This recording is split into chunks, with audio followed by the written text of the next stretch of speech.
আর আমি হাওড়া স্টেশন থেকে বাইরে বেরিয়ে গেছি। তো এবার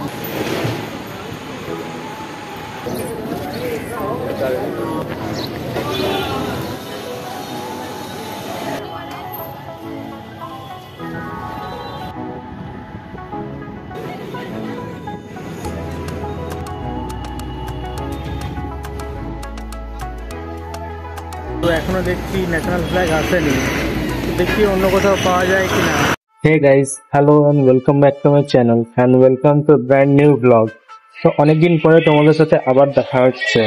তো আজকে আমি একটা নতুন ভিডিও নিয়ে চলে এসেছি। আর তোমরা ভাবছো যে আমি কোথায় যাচ্ছি আর এত রাতে কি করছি, তো চলো তোমাদেরকে ডিটেলসে সব বলছি।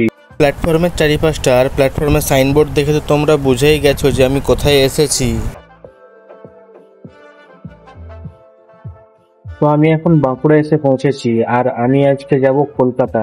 তো কেন যাব আর এত রাতে কেনই বা যাব, কি ব্যাপার, তো সবই বলছি আস্তে আস্তে।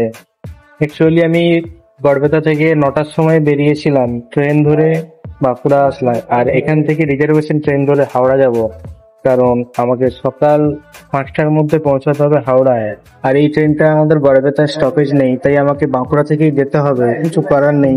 এত রাত হলেও আমাকে এখান থেকেই চাপতে হবে ট্রেনে। তাই চলে এসেছি 1 ঘন্টা আগে, যাতে ট্রেনটা মিস না হয়ে যায়।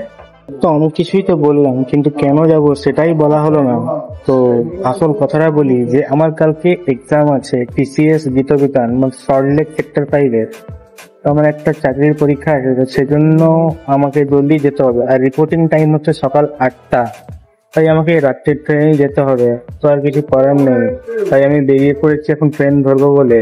তো আমার ট্রেনের টাইম হচ্ছে 12টা 5, আর এখন এই করিব এখন বাজছে 11টা 15। ফোনের ব্যাটারিরও বেশি ব্যাকআপ নেই, তাই চার্জ খুব জলদি শেষ হচ্ছে রেকর্ডিং করতে গেলে। তো চলো একবারে দেখা হবে যখন ট্রেনটা আসবে। গাইস, তারই মাঝে প্লাগ পয়েন্ট পেয়ে গেছিলাম, তাই ফোনটা একটু চার্জে দিয়ে নিচ্ছিলাম যাতে চার্জটা খুব জলদি শেষ না হয়ে যায়। তারই মাঝে তোমরা একটা মজার কাণ্ড দেখো। এই সামনে যে বিল্ডিংটা তোমরা দেখতে পাচ্ছ, ছোট বিল্ডিংটা, ওটা হলো RPF এর রেস্ট রুম। আর এখানে একটা কুকুর জানলার দিকে এসে দাঁড়িয়ে আছে। তো মানে হয়তো কিছু ওর আবদার আছে বা কোনো কমপ্লেন আছে, তাই এখানে এসে দাঁড়িয়ে রয়েছিল। 1 hour later. ফাইনালি 1 ঘন্টা পর অ্যানাউন্স করলো যে ট্রেনটা এবার আসবে। তো আমি সেই জন্য আমার পারফেক্ট কোচ পজিশনে চলে এসেছিলাম। তো দেখতেই পাচ্ছ এখন ট্রেনটা চলে এসেছে, আর এটা একদম রাইট টাইমে এসেছিলো। এটা দেখেই আমার খুব খুশি লাগছিল।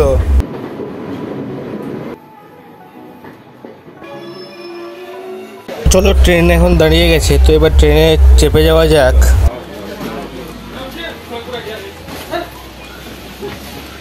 দেখতেই পাচ্ছ আমি ট্রেনে উঠে গেছি আর নিজের সিট পজিশন পেয়ে গেছি। তারপরে আমি উপরে উঠে গেছি শোয়ার জন্য।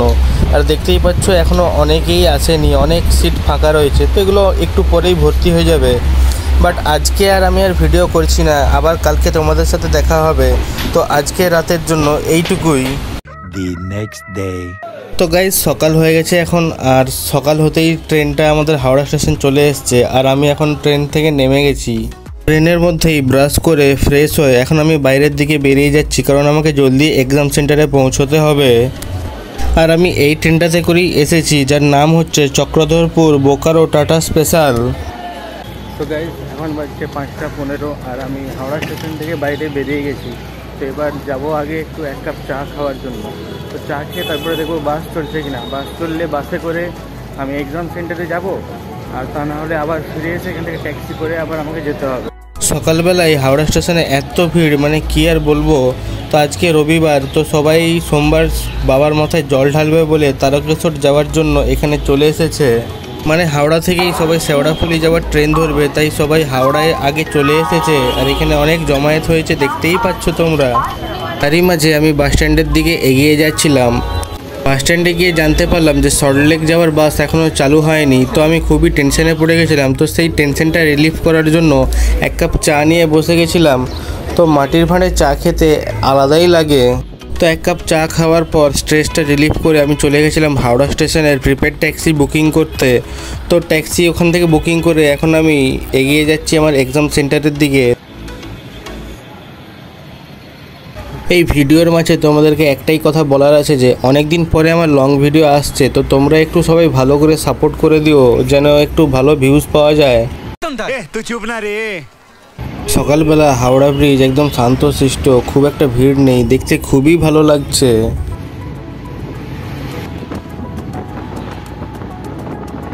তারই মাঝে আমি ট্যাক্সিতে বসে একটু ভিডিও করে নিচ্ছিলাম চারিপাশটা।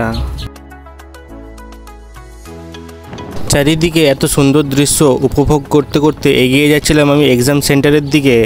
আর সকালবেলা মানে কলকাতা শহরকে দেখতে খুবই ভালো লাগছিল, মানে একদমই ফাঁকা রাস্তা, কোনো আওয়াজ নেই, কোলাহল নেই, ভিড় নেই, জ্যাম নেই, মানে দেখতে খুবই সুন্দর লাগছিল। এর আগে আমি এরকম কলকাতা শহর কখনোই দেখিনি, এত শান্ত। দেখতে দেখতেই আমার এক্সাম সেন্টারের কাছে চলে এসেছি। তো এবার বাকি কথাটা হবে তোমাদের সাথে এক্সাম সেন্টারের কাছে যেই। A few moments later. ইতিমধ্যেই আমি আমার এক্সাম সেন্টারে পৌঁছে গেছি, আর দেখতেই পাচ্ছ কত মানুষ এসেছে এক্সাম দেওয়ার জন্য। তো চলো তোমাদের সাথে আবার এক্সামের পরে কথা হবে, এখন আমাকে এক্সাম লাইনে দাঁড়াতে হবে। 2 hours later. তো 2 ঘন্টা দেখতে দেখতেই পার হয়ে গেছে, আর আমার এক্সামও শেষ হয়ে গেছে। তো এক্সামটা আমার খুবই ভালো হয়েছে, এবারে বাড়ি ফিরে যাওয়ার পালা। তো এখন আমি হেঁটে হেঁটে বাস স্ট্যান্ডের দিকে যাচ্ছি বাস ধরবো বলে। তো বাসে তো ফাইনালি চেপে গেছি গাইজ, আর অনেকক্ষণ অপেক্ষা করার পরে আমি একটু বসতে পেরেছি, কারণ বাসে প্রচণ্ড ভিড় ছিল।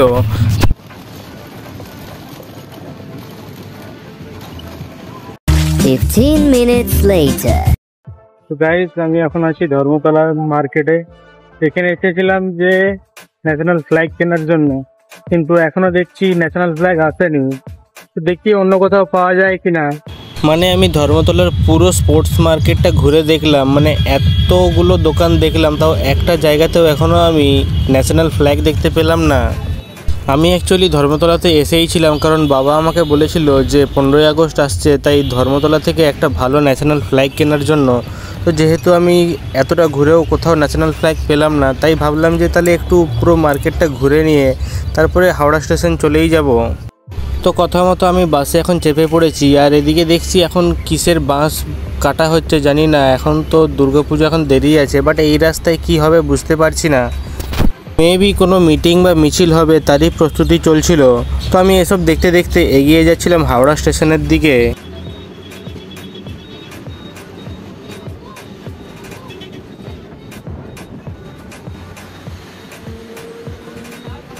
তারপরে ইডেন গার্ডেন্স দিয়ে পেরিয়ে যেতে যেতেই আমার হঠাৎ করে মনে পড়ে গেল সেই 2023-এর বিশ্বকাপের কথা। মানে এখানে আমি খেলা দেখতে এসেছিলাম ইন্ডিয়া ভার্সেস সাউথ আফ্রিকা ম্যাচের। তো সেগুলো এখন সবই অতীত, আর ইন্ডিয়া বিশ্বকাপ হেরেও গেছে, তো সেগুলো নিয়ে মন খারাপ করে লাভ নেই। বাট আমি দেখতে দেখতে যাচ্ছিলাম, খুবই ভালো লাগছিল। A few moments later.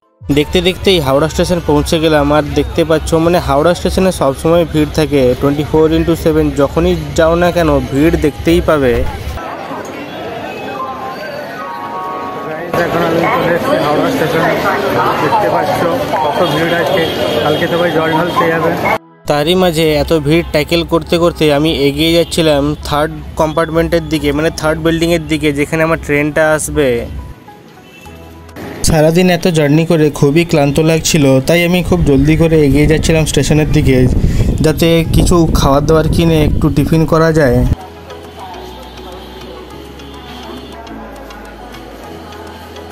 তো প্ল্যাটফর্মে ঢুকেই আমি খাবার দোকানে চলে গেছিলাম, আর দিয়ে নিজের মনের মতো একটা খাবার চুজ করে সেটা কিনে নিয়ে খেতে শুরু করলাম, কারণ খুবই খিদে পেয়েছিল আমার। হাওড়া স্টেশনে পৌঁছতে গেছিলাম 12টার সময়, কিন্তু আমার ট্রেন ছিল 4:50-এ। ওটাই একমাত্র ট্রেন ছিল যেটা আমার বাড়িতে ডিরেক্ট পৌঁছে দিবে, বাট আমাকে অনেকটা অপেক্ষা করতে হচ্ছিল সেটার জন্য। A few hours later. Finally 4টার সময় আমাদের ট্রেন ট্র্যাকে চলে এসেছিলো, আর আমি এখন ট্রেনের ভিতরে চলে এসেছি। আমার কোচ নাম্বার ছিল S3 আর 68 নাম্বার সিট। তো আমি এখন আমার সিট অনুযায়ী বসে গেছি, আর দেখতে পাচ্ছ অনেকেই এখন আসেনি। তো 4:50 যেহেতু ট্রেনটা ছাড়বে, তাই এখনও সেরকম ভিড় হয়নি। তো ফাইনালি ট্রেনে চেপে গেছি, আর আমার ট্রেনটার নাম ছিল হাওড়া পুরুলিয়া সুপারফাস্ট এক্সপ্রেস। আর আমি ভয়েসটা আগেই দিয়ে দিয়েছিলাম, বাট খুব নয়েজ থাকার জন্য আমাকে আবার ভয়েস ওভার দিতে হচ্ছে।